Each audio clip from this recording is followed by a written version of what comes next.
Today we have the first summer banner of 2020. The summer passing banner features an interesting bunch. We have Lute, Joshua, Selena from Sacred Stones, and a new harmonized hero type composed of Mia and Masked Marth. Now, this may seem like a summer Sacred Stones banner with Mia and Marth added on, but this is probably more likely a throwback to the Year 1 Far-Fetched Tempest Trials, which had Mia, Lute, Joshua, and Dorcas. Since Dorcas and Mia interacted with Marth during Halloween, this time it's Joshua and Lute's turn. We'll be covering everyone's stats and skills, plus talk about general playstyle with some build ideas. Fair warning, this banner I'm probably going to be repeating myself a lot because there's a lot of overlap between these units. Since this is a Special Heroes banner, the free pick mechanic is not available, but we do have a 4-star focus unit and it's Summer Lute. You can get her at 4-star and 5-star rarity. Getting Lute at 4 stars will not reset your pity rate, so that's going to be a nice bonus if you want a lot of copies. As a unit, Lute is going to be a flying blue mage. She has 37 HP, 35 attack, 34 speed, 17 defense, and 32 resistance. Not bad for a mage flyer, and you will obviously want to keep Lute away from any physical damage, but she can take a couple hits from some mages. Unfortunately, no attack or speed super boons, but for a 4-star focus unit, Lute is still in a good spot. Her class type is really unique for a 4-star focus, and if you do want to go hard and merge her up, she'll do just fine. Flying mages can be really scary thanks to that aerial mobility. For her old skills, Lute has Swap, which is okay to keep if you want. She will also have Speed Tactic, which is a great C skill for team buffing support. The seasonal inheritable weapons have been pretty decent for a while now, and this year's summer weapons will definitely catch some attention. Lute has the Flora Guide Plus, a 12 might blue tome that inflicts -5 speed and resistance on foes within 2 spaces during combat. Very simple effect, a -5 speed and res debuff is basically the same as a +5 attack and speed buff. I would compare this effect to the Swiss Sparrow inheritable weapons from last year's Bridal banner, but obviously Flora Guide offers a little extra oomph. Not to mention that like Tharja's Hex, the in-combat debuffs are going to apply to enemies that Lute's allies are fighting, so if she's within 2 spaces of them. For example, if Lute is behind a dragon ally and a melee enemy attacks that ally, Lute should be within 2 spaces of the enemy, so Flora Guide applies its -5 speed and res debuff. This part effect is situational, but it's something to keep in mind if you need some extra power, and 5 speed is quite a lot. Overall, Flora Guide is very solid. It works on both phases, which is great, and you can refine it for an extra +2 speed to add to the speed debuffs. This could potentially be a blue tome you might want to inherit on other blue mages, and Lute is a 4-star focus unit, so she should be easier to acquire. Unfortunately, Lute's other new skill is much less desirable. Seal Speed and Res 2 inflicts a -5 speed and res debuff on the foe through its next action after combat. So Seal B skills are not used much at all because they require your target to not die, which in Fae is usually not what you want. Technically, this skill can combo with Flora Guide because it applies a normal debuff while Flora Guide is applying an in-combat debuff, so their effects will stack. Still, I wouldn't really recommend using this skill unless you're planning for Lute or whoever to not kill their target. Despite being the 4-star focus unit, which normally means less impressive stats or base kit skills, Summer Lute is probably one of our better ones. She's not as crazy as Mini Marth, but Lute is a much rarer class type as a flying mage, with Flora Guide Plus mainly focusing on improving damage output, and Lute having decent enough attack and speed. She is a pretty nice blue mage flyer. Her playstyle is going to be the same as most other offensive mages, with a focus on stacking more attack and speed and trying to avoid damage at any cost. For Lute, you could go with a simple Death Blow, Darting Blow, or Swift Sparrow as set up in the A slot and Sacred Seal slots, but I do think she's going to want Desperation. Flora Guide works perfectly for Desperation since it's focusing on speed and more damage, which is exactly what Desperation users want. I would refine the weapon for the extra +2 speed, and if you want to get into Desperation range safely, you might want to go with the classic Fury 3. Either Swift Sparrow or Brazen Attack and Speed can be taken as a Sacred Seal, and since Lute has 32 base resistance, you could always pop in a Ploy skill for more debuffs. Res Ploy will stack with Flora Guide for -10 res total. For alternative playstyles, you can never go wrong with a Blade Tome, and the Juicy Wave Plus is a Desperation 3 weapon if you want to free up the Beast slot for something else. If you want Lute to tank mages more, then maybe an A skill like Speed and Res Form could work. I would have suggested Distant Defense, but Lute really doesn't want to tango with physical damage bows and daggers. You could run Chill Res again because its Res debuff is going to stack with Flora Guide. If you want to have more mobility, then Lute can use Flower Formation or Aerobatics. In conclusion, Summer Lute is a pretty solid 4-star focus unit. If you don't have many flying mages, she might be worth getting at least one copy of. Next up we have Summer Joshua. At the end of the Far-Fetched Tempest Trials, Joshua mentioned charging Masked Marth interest for their services, so it looks like he might be here to collect some payments. The man with the fancy hat is going to be a right infantry archer this time. He has 40 HP, 36 attack, 39 speed, 28 defense, and 24 resistance. With a speed super boon, Joshua actually has some pretty impressive offensive stats. For reference, Egren has 37 attack and speed, so Joshua's totally fine. For old skills, Joshua has shove, and that's the pair with attack and speed link. He can give himself and an ally plus 6 attack and speed for the turn, not too shabby. For his weapon, Joshua has the Coral Bow Plus. This is an inheritable bow, and it inflicts -5 speed and defense on foes within 2 spaces during combat. Pretty much the same idea as Lute's Flora guide, except it inflicts -5 defense because bows deal physical damage. Everything we said earlier applies here, so Coral Bow is a very simple damage focused bow. The in-combat debuffs are working at all times and can help allies if Joshua is within range of the enemy. So we recently had the Spendthrift Bow from Midori, and that weapon is pretty crazy. It grants +7 attack and inflicts -7 attack on the enemy during combat, so users get a sizable damage boost while also taking less physical and magical damage. It comes at the cost of a special penalty though. The Coral Bow, on the other hand, swaps defensive power for a speed advantage. I wouldn't say it's better than the Spendthrift Bow, but it has a more simplistic playstyle and build outline. The Spendthrift Bow can open up tankier builds, which has more interesting options. For Joshua's other new skill, he introduces Fortified Defense 4. At the start of the turn, grant +7 defense to adjacent allies for 1 turn. Very simple skill. This is just the tier 4 version of Fortified Defense. A straight upgrade, and it can work on just about any unit. For builds and playstyles, Joshua's not going to be deviating much from what we talked about with Lute. The Coral Bow is focused on getting more follow-ups with the speed advantage, and the defense debuffs equals more damage per hit. Combine that with Joshua's rather solid 36 attack and 39 speed, and you already have some decent firepower. For the A slot, we just want any attack and speed increase in skills, so Sparrow, attack and speed solo, even Fury, or life and death. Joshua does come with 2 support buffing abilities, so you can bring a buffing secret seal as well, maybe as res buff to fill in all the gaps. While that's all fine and dandy, it would be a shame to waste Joshua's good base stats, so I would swap some things out for more offensive skills. Desperation is an obvious choice, and Joshua's mixed bulk is a little more reliable for taking hits. Fury, Desperation, and Brazen Attack at speed will work just fine with the Coral Bow, which again I would refine for extra speed. As an infantry unit, Joshua gets to use Flashing Blade if you want to get more special procs. You can also use lull speed and defense, since with the Coral Bow, that's going to get you -8 speed and defense in combat debuffs at all times. That is pretty annoying, and Joshua's opponent cannot hide behind speed or defense field buffs either. Like we mentioned for Lute, you can bring Chill Defense to stack for another -7 defense on top of all that, so yeah, you have to watch out for those stacking in combat debuff effects. As an archer, Joshua also has access to the Brave Bow or the Fire Sweep Bow. He has the stats to use either one very well and could definitely make a quad build work. Summer Joshua won't be changing the game, but he's going to have some fun options to play around with, and he adds another hat to the collections. Our third summer unit is Selena. This is the Selena from Sacred Stones, and this will be her first appearance in Heroes.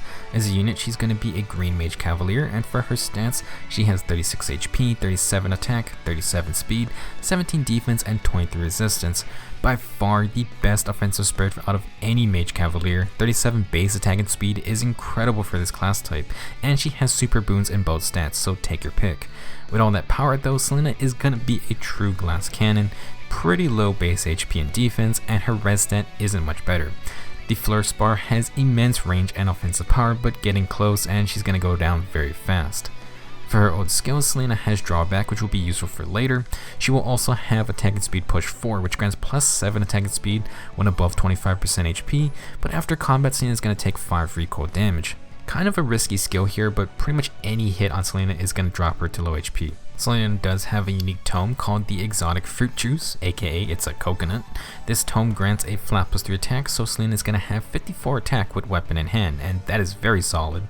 Exotic Fruit Juice would then inflict -6 speed and resistance on foes within 2 spaces during combat. I feel like we've seen that one before. So this weapon is obviously very similar to the inheritable summer weapons on this banner.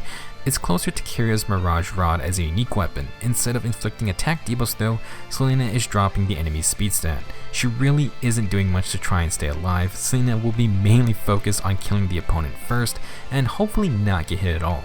She was a bolting boss user in Sacred Stones, so I guess this does kind of fit that playstyle. With her 3 movement and ranged attacks, Selena will dominate any melee units who can't counter back, and for enemies that can, she can maybe take 1 hit.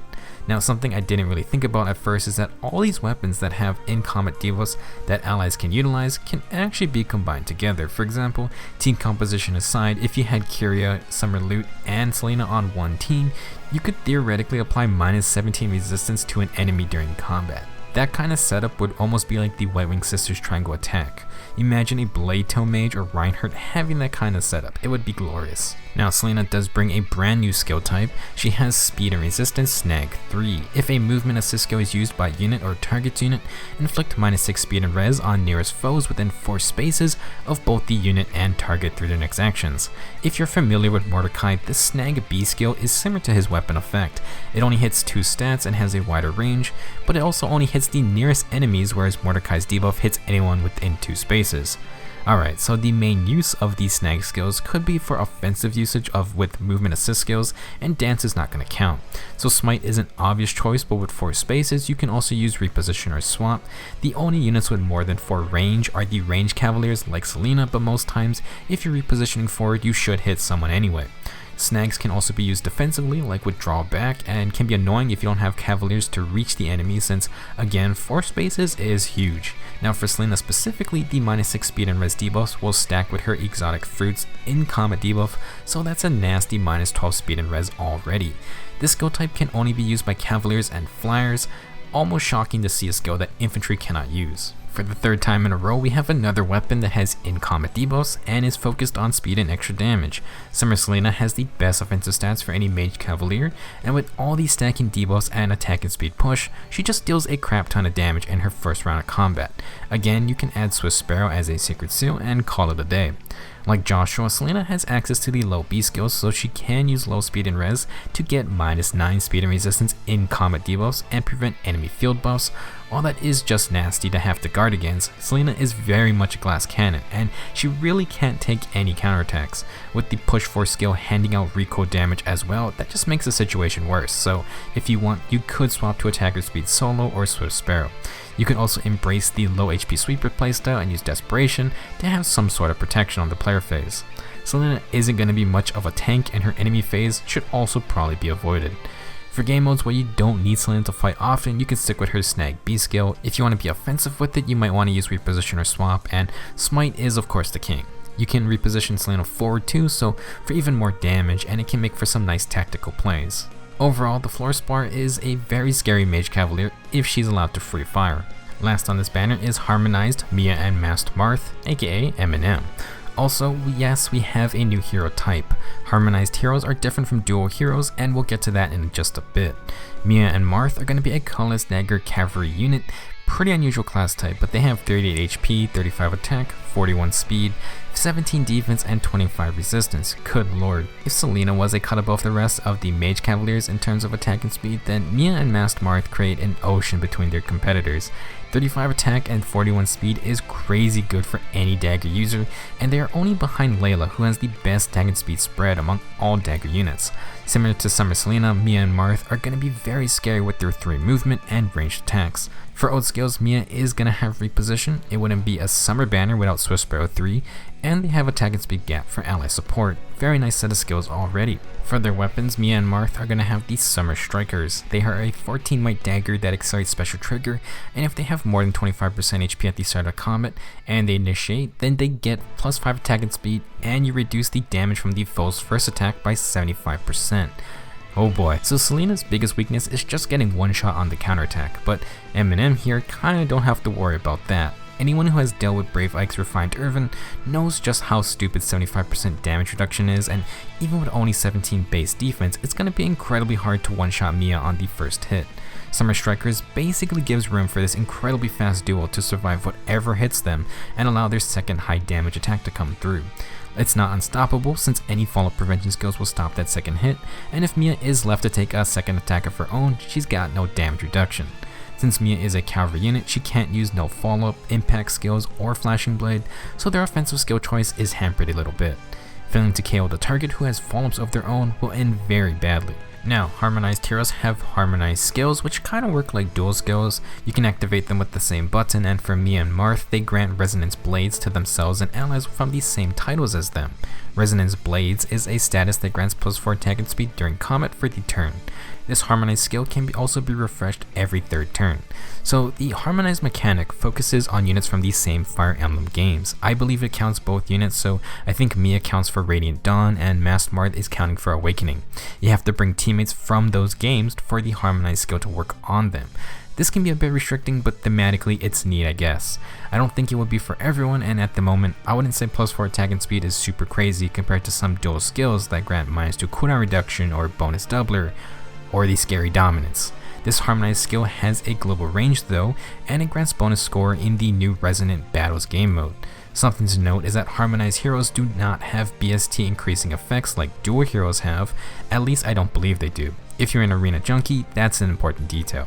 I have no clue how prevalent Resonant Battles are going to be, so unless you're a whale, I can't say for certain how important it will be to have these new harmonized heroes. For their other new skill, Mia has Speed and Defense Snag 3, pretty much the defense version of the skill Selena has. I was going to mention that you could give these Snag B skills to Odin or May because their weapon refines have link buffs on them. You could buff an ally while debuffing the enemy, which is the same as Mordecai's playstyle. However, since infantry units cannot inherit these Snag skills, that idea goes out the window. I could see Link B skills getting turned into Sacred Seals in the future, so if that happens one day, we can revisit this setup. So at this point, hopefully you figured out that all these units have very similar game plans with the same weapons, and you get the same build ideas. That's not untrue for Mia and Masked Marth, but they have that crazy 75% damage reduction effect to stop powerful counterattacks. Plus, with Summer Strikers, Swift Sparrow 3, the Swift Sparrow 2 Sacred Seal, and the Harmonized skill active all at once, Mia can hit 68 attack and 61 speed. This isn't some kind of crazy triangle attack setup either, it's achievable by literally initiating at full HP and pressing the Harmonized skill button. They have a crap ton of damage, and Exploded Specials means 1-round moonbows or glimmers without counterattacks. Even if they do get hit, that first attack is reduced by 75%, so unless you can prevent a follow-up attack, or you're reaching high 50-something speed, good luck surviving the next hit. Mia can probably run Desperation without Fury because of the damage reduction ability, so if you don't want to run the Snag B skill, that's an easy option. Pretty much the same things apply from Selena to Mia and Marth in terms of playstyle, so I'm not gonna keep repeating myself. Letting either of these units attack freely is pretty dangerous, and it's gonna be tough to get to them first because of their cavalry movement. I can only imagine the Aether Raid's cav defense line just being awful with both of these units in play. That's going to be it for this banner breakdown. Summer is already here, and we have some very noteworthy offensive units. I'm kind of worried about Mia and Marth, but hopefully they won't be everywhere since they are limited time units. As for me personally, I gotta get my Sacred Stones crew, so I will be summoning this time. Hopefully I get more than one loot copy. Tomorrow we have the Tempest Trials coming up, and you can get yourself Summer Reese, plus one very interesting Sacred Seal. I'll be back to talk about both of those. Thanks for watching, good luck on your summons, and I'll see you guys in the next video.